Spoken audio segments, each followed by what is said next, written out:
All right, bienvenidos. Welcome to another episode of The Brown Perspective. This is your host, Romero, and I'm here with my co-host, Eduardo Capetillo. ¿Cómo estamos?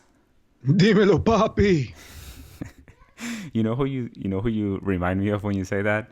¿Quién, papi? ¿A quién te acuerdo? Te recuerdo. Have you, do you know the band Tercer Elemento? No me suena.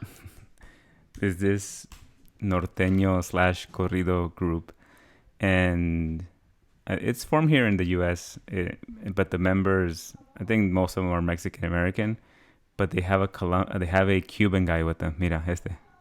Oh, yes. They're So what? trying to be like the Beatles or what? Oh, I don't know. They're a little more pop, but this guy right here, dude, if you were in this band, this would be you because That would be me. whenever he's like the hype man. Well, he plays the bass and he also sings. He's the second voice. Pero for all the videos, he in the beginning he'll say something like exactly like what you said, or in the middle of a song he'll say stuff like that. He's the ultimate hype man. Reminds me of that guy. I think that's what Caribbean people are usually like. And for those who know, the Dímelo Papi is actually a nod to Nicky Jam, who reggaetonero, who actually just watched the his Netflix series El Ganador, which is really cool. I know that we have today. We want to talk about a little bit of what's going on in la farándula, las novelas, política. But so yeah, so we watched this the series El Ganador, which is based on his life. So I mean, it goes from talking about his he actually was born in Lawrence, Massachusetts. Uh-huh. Shout out to New England in the house, who's actually and to say that New England they're getting some snow this late in May, which is crazy.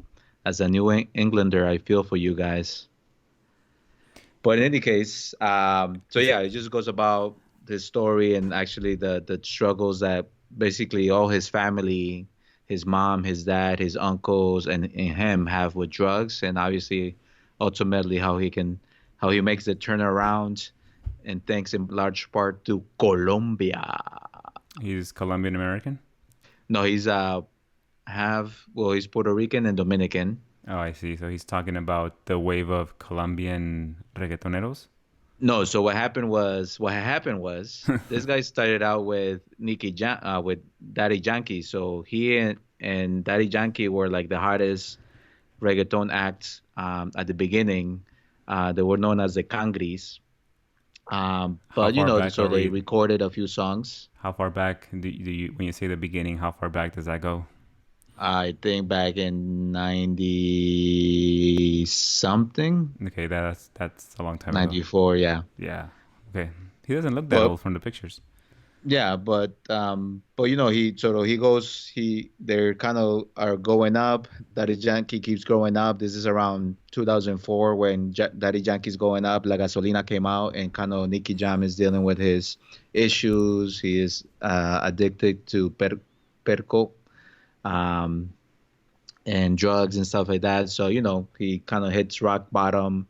He then gets contracted to come out to Colombia, and then he sees the love that people in Colombia have for him and the respect they have for his music. So that helps him kind of get on a path to get clean and really emerge from that experience. And then his song, which is his last album, is called El Phoenix. Mm-hmm. So the bird that comes out of the ashes. So it's really good because I mean he is one of the great reggaetoneros, and the fact that he has a not only an amazing story, but that he put it out there and talking about the issues of substance abuse and families and the violence and all this stuff. It's really cool. It was good to see. Yeah, it's always good to see these stories of feel good stories about personal struggle and overcoming it. And I'm just looking at these reviews here. They look like they're fan reviews. So, but so far he's getting high marks. You know how Rotten Tomatoes usually has the fan review and then the critics. Hmm. These are just fan reviews. Let me see if there's any critic reviews. Rotten Tomatoes season one. Oh wait, it's a series. Yeah, it's a series on Oh, I Netflix. thought it was a movie. Oh, I gotta No, check it no, out, it's a pues. series. Yeah. Oh, it's a lot. And so this guy, is he the director, producer? What's his involvement? I know Yeah, it's about him, but yeah. So here's his story. So yeah, so I think he executive produced it. He oh, acts on it, and it's almost like he's telling his story. So it starts out as an interview, right? mm-hmm. Him being interviewed and talking about his life. So it's nice because I think it's very personal. It's very real. Um, and is a real story, a real struggle. And but it's a reflection of a lot of the struggles that you know Latin families, whether in the island or in the U.S., face. There were mother issues, father issues, all these types of things. So I think it was a good series for sure. Yeah, I'm always glad to see when our stories are being told, but they're being told by us, as opposed Yeah. to before when it was somebody else telling them. That's like the first thing when I see a new a new product that comes out, a new documentary. I'm always wondering who funded it, who's behind it, who's writing, who's editing, because that lets me know a lot about not just the project itself, but if I want to watch it or not. Because I do want to watch stories that are told like this one from where I'm sure he has a lot of say in terms of how it's told. It's not somebody Hmm. else, so that's good. I'm gonna Yeah. watch it when I get a chance. Do it. And I think to the point, and one of the point that the story makes towards the end is how much control the industry, right? So the record labels, the producers have in the industry, how limiting it can be. And here's someone who was good, um, who has all the criteria, the experience, the name recognition, and we was trying to come back up. Like it was really difficult for him to get a chance. And actually, his Colombian buddy, they start a production a label to Hmm. be able to record and tell their stories and to own the masters. So I think there's a little bit of that ownership of being able to own your art, own your story, and be able to you know get at the same footing of people that are trying to make money out of your talent. Yeah, that's good. I'm glad to hear that. Sounds like he's a smart, business savvy, or at least he's had either the right experiences or the right mentors to get him to a stage where he understands that it's valuable to own your own your own product, your Hmm. story, like you said, the rights to things. This is very close to what I've been getting into in the last few weeks. First of all, I went down through the whole history of 50s rock and roll. I Nice. As a kid I never really liked it, and then when I started growing up I started getting into hip hop and rock. But see, you have to understand that my mom was very religious, Christian religious. So Hmm. to her, she still came from the mindset that rock and roll is music del Del diablo. demonio. Exactly. Del diablo. As ridiculous as that sounds right now, when you're a kid and your mom keeps telling you that stuff, first of Te lo all, crees. yeah, you think, well, maybe I'll listen to the music at some point, but I'm not as interested. Plus, my mom says it's the music, the devil's music. So that was when I was a kid. I was 12 or 13. But then I got older. I started listening to Green Day and all these other artists. And Mm. then you start learning about Elvis. You start learning about because you keep going back and back in time, and you start getting, and then so the more you get into the music genre, the more you start learning about the pioneers of that music. And when Mm-hmm. I was growing up, all the way even through college, what I just knew just based on what I was being told by the radio, by TV, is that Elvis is the king, and that all these other white artists were like the main guys, that the Beatles, the Rolling Stones, right? Like Mm-hmm. the history of rock begins there. That's true. And it wasn't until I got older that, and thanks to YouTube, that I started going down the rabbit hole of not just 60s rock and then 50s and then even before 50s. And I discovered all these like amazing African American artists, and some of them are Mm. well known at this point. Hmm. it's just a lot easier to discover or to um, it's a lot they have a lot more exposure. And I'm not saying that these artists were not known back then. I'm just saying how things were portrayed to me as growing up, the impression that I got. So artists like Little Richard, Chuck Berry, By who's the the way, do other? you know you heard Little Richie passed away this Yeah, morning, right? yeah, I know. I just heard too. May he Yeah, rest in peace. right. And him, especially him, because if you want to talk about the real kings of rock and roll, he's got to be up there. He's got to be, Yeah. if not the architect, the main one. You still have Chuck Berry, and then you have, yeah, well, Chuck Berry and Little Richard. But then there's so Yeah, many well, they others. call him, well, Little Richard, they call him well, I guess he called himself the king and queen of rock and roll. Yeah. And even the man, even Ike Turner and Arthur Crudup, he wrote a few songs that Elvis also released. And back then, the white artists would just take the songs from the black artist, Hmm. and the white artist would become super wealthy and popular, and then the black artist wouldn't get very much. And so a perfect example is that with Little Richard. Hmm.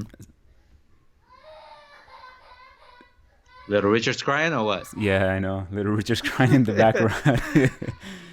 Tutti frutti on duty.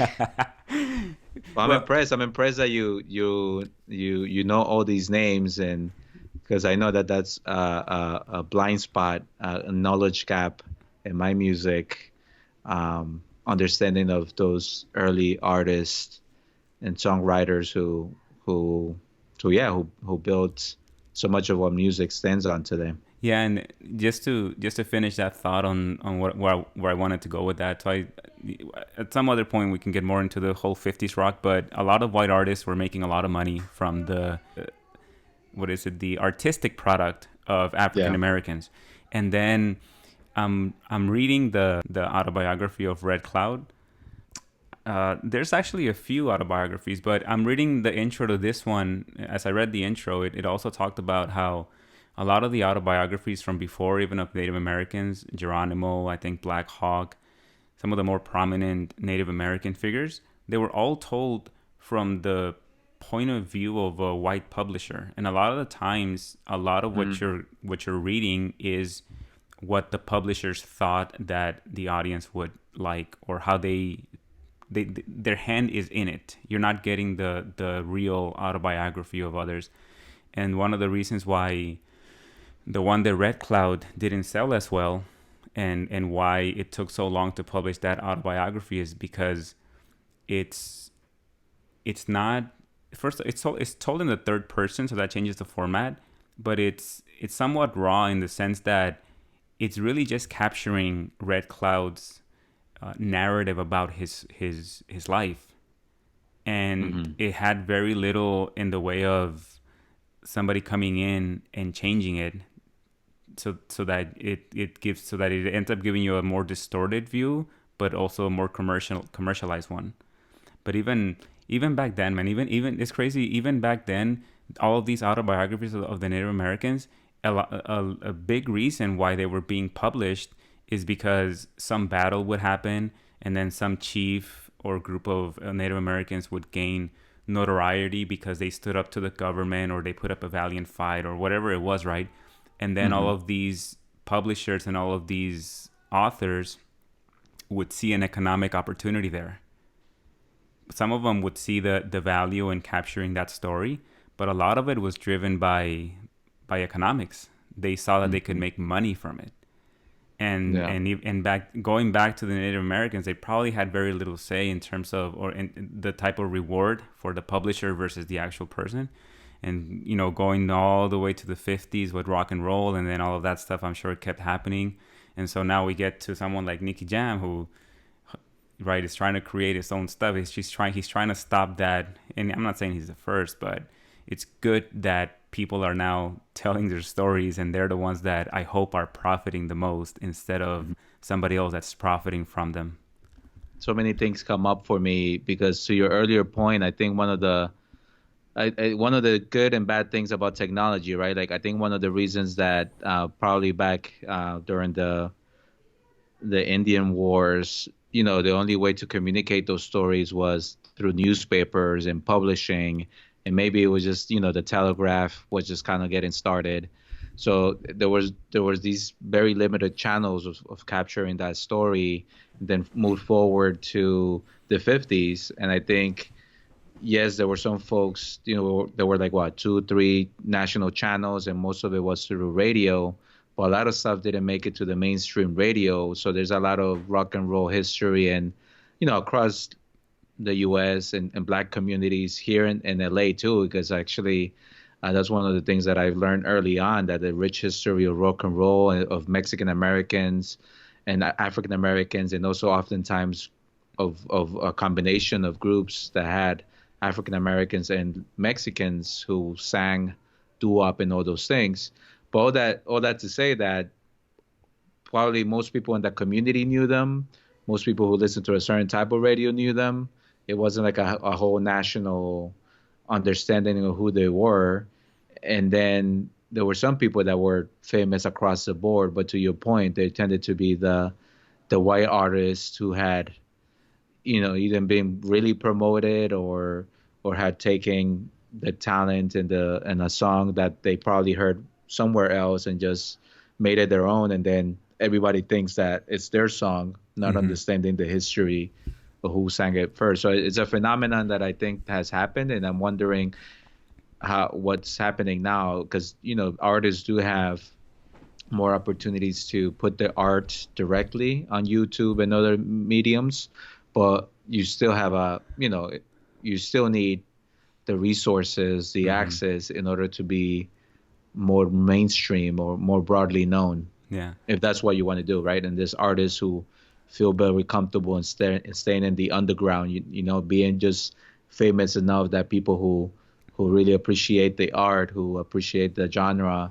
really know who they are, but they're not embraced by the mainstream, in part because of their message too, right? I think their message, their sound may be a little Mm-hmm. too much for more than the average consumer wants to listen to. Yeah, and on the topic of stealing, you ever wonder? I wonder how many people got rich off of stealing from others, because that stuff has happened, and it was a lot easier for it to happen before. And you can bet that entire empires were built. Somebody's stealing the idea from somebody else, like a music or a book or whatever, right? It these days it's a lot harder to steal, which is good. You don't want any of that. Um, Copyrights. yeah, yeah. I was gonna say one more thing about the 50s, the whole 50s rock thing. I wish there were more documentaries about that. I would certainly really enjoy that, because man, there's just so much. There's so much that happened, and these days we get it summarized through the lens of whoever wants to tell you the story. And for example, someone like Elvis, that catapulted to stardom based on an entirely new genre of music that was created by African Americans, the rhythm and blues and rock and roll, predominantly rock and roll. I don't, they always say rock and roll is a marriage of country and rhythm and blues. If you listen to early rock and roll, the one that the African Americans were playing, it's mostly rhythm and blues. And if there Hmm. are any elements of country in it, it looks to me like it was the black people that put them in there, right? Yeah. It when you say a marriage of country and rhythm and blues, people automatically think, at least your mind thinks 50-50. Oh, some white people came together, some black people came together, and then they like were playing next to each other maybe, and then all of a sudden this new thing called rock and roll came around. That's not how it happened. Like pretty much rock and roll was invented by black people, and then Elvis got rich off of it and so many others. But to give credit to Elvis, because I've gotten deep into this, he did acknowledge that. He acknowledged that very thing. He said, "This type of music that I'm playing, the black people have been playing it for more than a decade, even longer than He that." he acknowledged early on in his career, or what? Yeah, yeah, he said that when they interviewed him. He said, "This type of music that I'm playing, it was made by black people." He says they've been singing it way before me. So he gave them the Mm. credit. I mean, he didn't buy them houses or he didn't distribute the money, but at least he acknowledged, because the others didn't even. Others would just copy and steal and not even acknowledge who really created it. And anyway, more 50s rock and roll documentaries, that would be amazing. And now with Little Richard passing, I hope that they do another modern movie about his life. Yeah, because I think the last one that I saw, well, I think it was about James Brown, and I know Little Richie comes out in it, but yeah, I think it would be great to see Little Richie on the big screen. But it's interesting because to me, just thinking about, what was the one of the mm, important events before the 50s was the end of World War II, and obviously, actually, just Friday we celebrated the 75th anniversary of World War II, and you realize that there's so many, that war, the devastation, and then the subsequent restructuring of society had such a big impact across the world and here in the U.S., right? That's when the birth of suburbs, the GI, the soldiers coming back, Hmm. and obviously the whole discrepancy between how the the access that African American and Latino soldiers had and didn't have, and how actually that mobilized, like so there was so much of the movement of the civil rights movement, of the Chicano movement, of the Latino movement that was driven by the indignity of veterans coming back home and not being able to fully be full citizens in a country that they defended, that many of them died for, and to have to still deal with the indignity of racism and discrimination, and how, they in turn became empowered and mobilized, and so much of the movement came out of that. But there was so much of the human experience that I think is captured in 50s rock. And I know here in the East in East LA, the old those old songs like Daddy's Home and all these things that are very part of the cholo culture here. Yeah, exactly. The lowrider classics. Yeah. Yeah, even before World War II, the contribution of African Americans and Mexican Americans and other Latinos to the wars has been, for the most part, not necessarily intentionally erased, but it just hasn't been mentioned. Yeah. Like Cinco de Mayo, very appropriate. We just Yeah, celebrated it. yeah, but Cinco de Mayo, they don't even tell you the full significance of why it's celebrated more in the U.S. than in Mexico, because in Mexico it's just some other small battle against the French. Hmm. Ultimately, the French still came back, and there were other battles, and that wasn't the finality of it. That Cinco de Mayo is not like the Mexicans won this great war, and then it wasn't even the war for independence, right? But in the United States, it's celebrated because it has a slightly different meaning. And this isn't recent. This is some time ago that I read about it. But one of the one of the reasons that I read why it's more important in the United States is because even back then, people understood the significance that that battle played, because that battle took place during the American Civil War. Hmm. And I think the plan of the French was, once they were able to capture or win those battles in Mexico, it was Hmm. actually going to establish a supply line to the Southern Confederacy. Yep.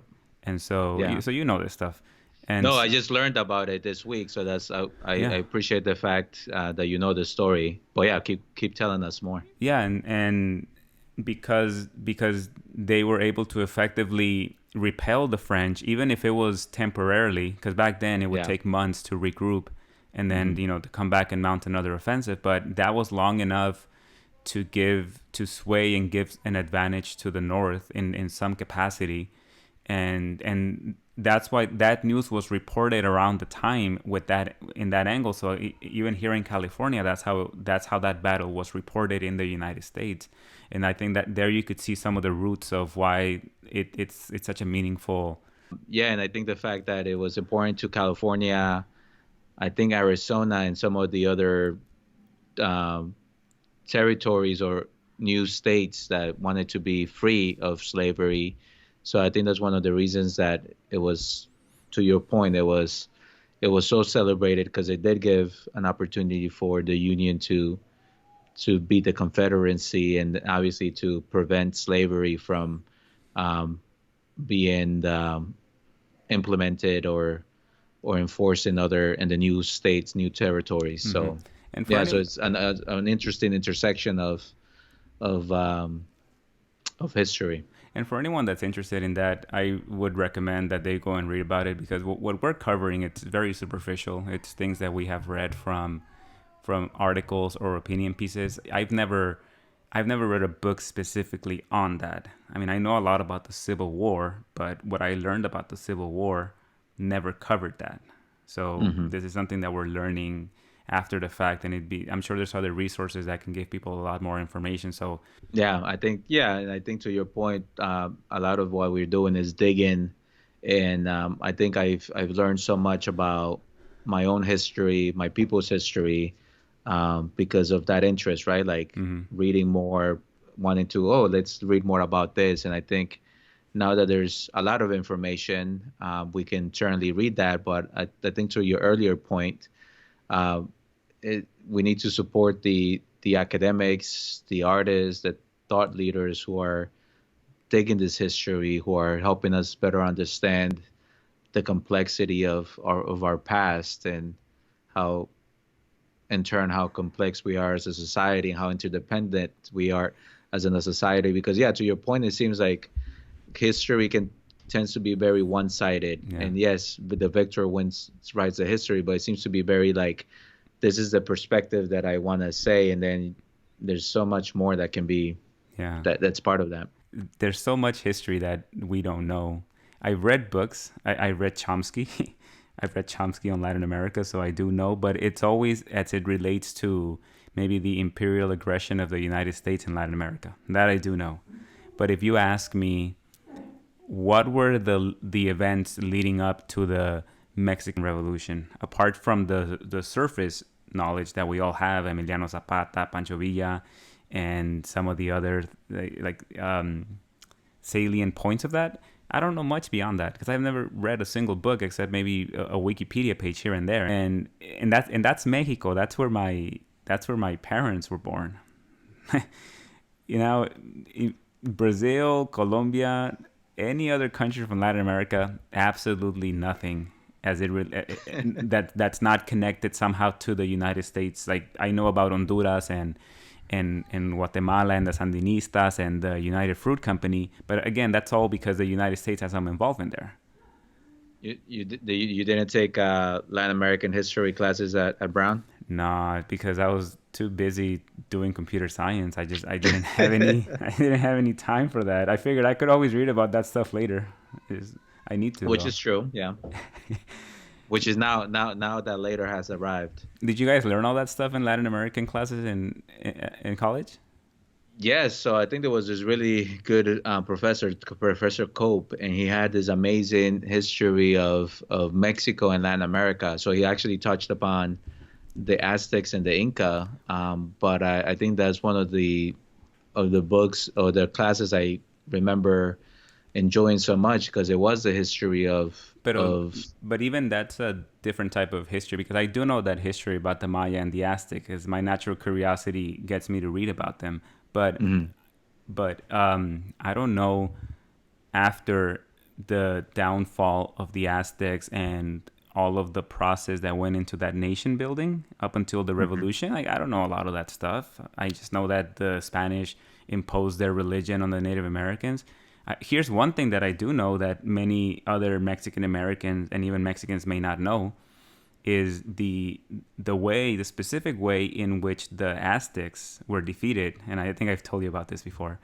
Hmm. And I didn't learn this from Wikipedia, and I didn't learn this from anywhere where I have had access to read about the Aztecs. I learned this because I traveled to Tlaxcala in Mexico about 10 years ago.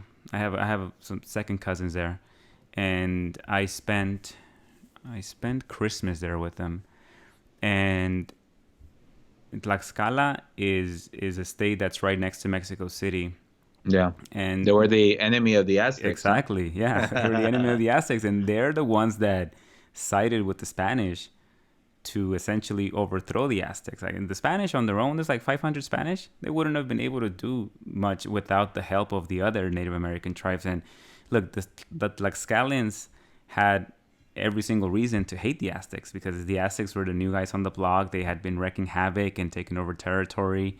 So it's no different than in any other situation. And I think I told you the story about the Tlaxcalan. There was a dinner, a Christmas dinner, a Christmas Eve dinner, Hmm. and it was a guy from Tlaxcala. Well, not he was from there, but he was like a descendant of the Tlaxcalan people, because there's still a Wow. lot of them there. I mean, there's in Mexico, there's still Native Americans all over Mexico, right? Um, but this guy was, you know what he looked like? He looked like somebody took a rock and they chiseled what they think a Native American looks like. You know, as authentic as you can possibly get, and then just try to make it into A human a being. figure. Yeah, so this guy had all the features. He was tall, lean, dark skin. Uh, he looked to me. He looked, obviously there's got to be some mixture in there, right? But for the most part, I think he was still predominantly Native American. So we're having this Christmas Eve dinner, and me all the you put a guy that looks almost like an authentic Native American who happens to be from a tribe the Tlaxcalans that I had no clue about. And once I figured that out, I was just asking questions and questions and questions. I was intrigued, and because I kept asking so many questions, the conversation just gravitated towards that. So he started telling us about the whole story. He gave me the whole story about, because that guy. Look, Wow. sorry, what's that? No, wow. Like, keep going. Yeah. That's fascinating. So this most Mexicans that you talk to, they always paint the Spanish in a negative way, and then the Aztecs were like the noble warriors that put up a valiant fight but were defeated. But not this guy, dude. This guy was like, screw the fucking Aztecs, all right? It was like they deserve to be defeated because this, and this, and that, and I'm proud that we helped the Spanish defeat the Aztecs. That's what he said. I was like, Wow. I was like, this is a different perspective that I've never heard.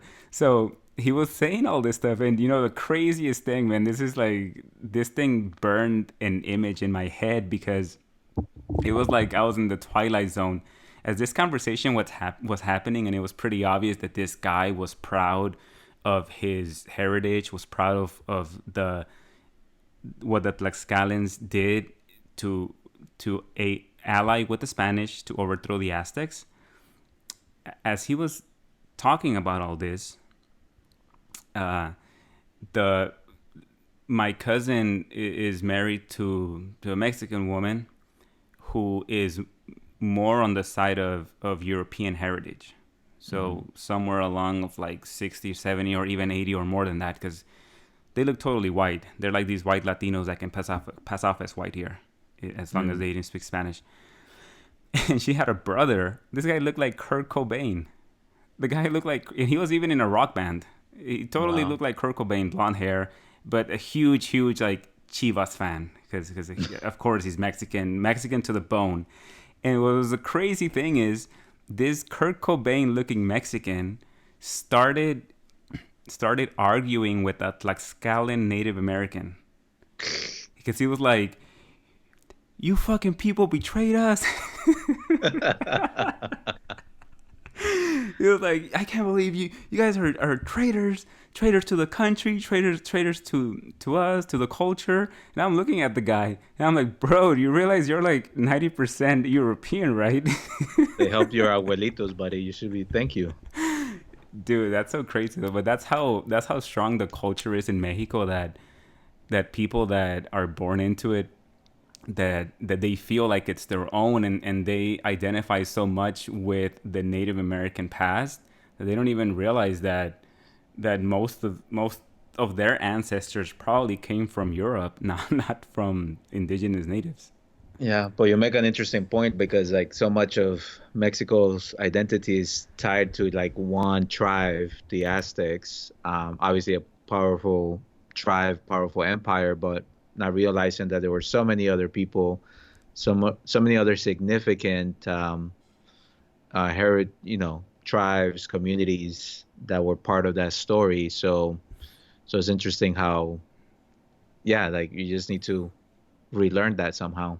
And by the way, that guy from the descendant of the Tlaxcalans, he has a lot to be proud of because the Tlaxcalans were never fully. They eventually converted to Christianity or Catholicism, but they they weren't. I don't think they were fully subjugated by the Spanish. Instead, because they had had a part in the downfall of the Aztecs, they were able to negotiate and to a certain extent preserve their territory, preserve their rights, their way of life, and they even went to they even went to Spain to negotiate and to set up like treaties on behalf of their tribe.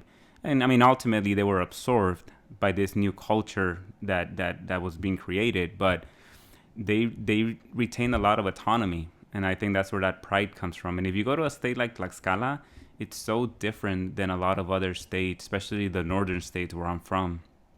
And so, yeah, again, I learned that because I just happened to come across a guy that shared all of that with me. But where is that history if you want to read it? You don't get exposed to things like that. Very true. Yeah. Anyway, I have this tab up here because I wanted to also talk a little bit about these novelas, but we probably won't have a lot of time. I'll just say that the channel 52 is it one of the Spanish channels? Because my son, he's gotten into the habit of turning on TV all the time because he can reach the button, so he turns it on and it's in the Spanish channel because our babysitter watches the Spanish channel, and they're playing this rerun of this novela Amigas y Rivales, and I was Amigas y Rivales. yeah, when I saw this, I was like, I know this novela. And I remember I saw it when I was in high school, like 1998 or 99. And it just brought back memories. And I'm like, yeah, I used to get hooked on these novelas back then. Those noveleros, man. Like you go home. Used to. Don't lie. You know you still do, Romero. Nothing wrong with them. But the acting is terrible, man. Anyway, maybe some other time we can talk more about Amigas y Rivales. Just wanted to give a nod to it that they're replaying it, and for all the noveleros out there. Yeah, and I think, let's embrace the novelero, because, Tag. I am a novelero myself, and I think part of it is because, again, there was only one or two channels that you can see, and, watching novelas, you watch them with your family, right? With your abuela, abuelita, your mom. So it's actually a way of spending quality time with them, and then you kind of get into it. I mean, there's super silly little things, but then you kind of just get involved in the story, and you develop like, oh, I like this character, I like those characters because this and that. So it's funny how how they hook you that way. Yeah. Which one was the one with Gaviota? Gaviota. Or there's that one, but for me, like La Usurpadora, because there were so many, like, at that time it was Venezuelan novelas, like Venezuelan. Yeah, there was a Brazilian. rivalry between Venezuela and Mexico. And then these days there's a lot of Colombians. Well, Yeah, these Colombians, days, there they're were from all Colombians over. there, but they were kind of like the ones that they were Colombian, and then there's some that sort of became international. Like Betty La Fea, I mean, Yeah, they made that one back in English. and Mexican Spanish. The oh right, because that's a Colombian novela. That's right. Yeah, I the forget. original, yeah. Yeah, I forget that. Speaking of sharing, cultural sharing that we do. Yeah, cultural appropriation Yeah. amongst Latinos. The one with the gaviota, wasn't that one called La Dueña? And isn't that the wife of ex-president Peña Nieto? That's the actress, Yes. isn't it? Yeah, the actress is. I don't I know think her. it was Destilando Amor, se llamaba la novela. Oh, so it wasn't La Dueña? No, it wasn't La Mira Dueña. I think nomás. was Ajá. I think La Dueña is a more recent one. Y yo soy el novelero, ¿verdad? Si tú eres. O sea, I, ubícate, Romero, ubícate. I don't watch them anymore. I used to watch them when I was a kid. You used to get hooked into them. These and there's so many others. But And then the Brazilian novelas came in, like El what Clon. Chica? Oh, those Brazilian novelas were on a whole different level. Though the men loved them because of the nudity, and not the nudity, but the way that the women would be dressed and bearing a lot. So exotic. Yeah. And then Turkey came out of nowhere. I know I saw El Sultan, and I know there's a novela right now that is that a remake of a my mom Turkish, watches. or is that Huh? dubbed? Is that dubbed in Spanish? The Turkish one? Sí, El Sultán. Bueno, también they also have it available in Netflix and it's in Turkish with subtitles, but they had it dubbed in Spanish, and it's great because it's the history of I think is Mehmed, the Turkish Sultan that Yeah. is based. But basically, he was the one that grew the Turkish Empire, the Ottoman Empire to Mm-hmm. its biggest uh, to its peak, Mm-hmm. basically. So I think he was the 10th Sultan. Yeah, So he yeah, it was. was just interesting because it combines that history and then obviously that interpersonal relationship drama. And to the earlier point about Latin American history, I mean, like any history, a lot of it's also tied to what was going on in Europe at the time, and obviously a lot of the European countries were trying to position themselves to take advantage of Latin America, this new land. And before that, it was a competition between the Ottoman Empire, taking over the Roman Empire, and then the fights between France and so the other countries. So it's always and then Christians against Muslims, all that stuff. Here it is. Mehmet. Yes, That's the guy. I think it was the one. There's so many Mehmets. Yeah, I know he ruled for a long, long time, and I think it was might have been this one actually. Yeah, that one, Suleiman. Suleiman. I don't know if that's the one that I was thinking about. I remember there's one of our friends at Brown told me about that. There's this book about that is written from the Moorish perspective on when they first conquered Spain and how they saw Spain so backwards, right? And it was the Arabs, the Moorish people who brought in like the a lot of the culture, a lot of the infrastructure that helped Spain get out of the Dark Ages. Oh yeah, yeah, definitely.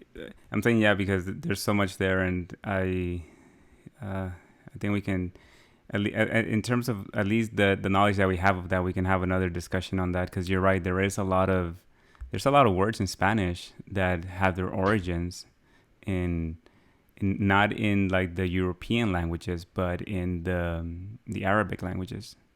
Yeah, Cool. and I would be remiss if we don't say a little bit about the Jewish history too, because Spain and actually it was under the Moors that Spain was, I think it was one of the only examples where you had, Christians, Jewish, and Muslims living together in relative harmony for a long period of time.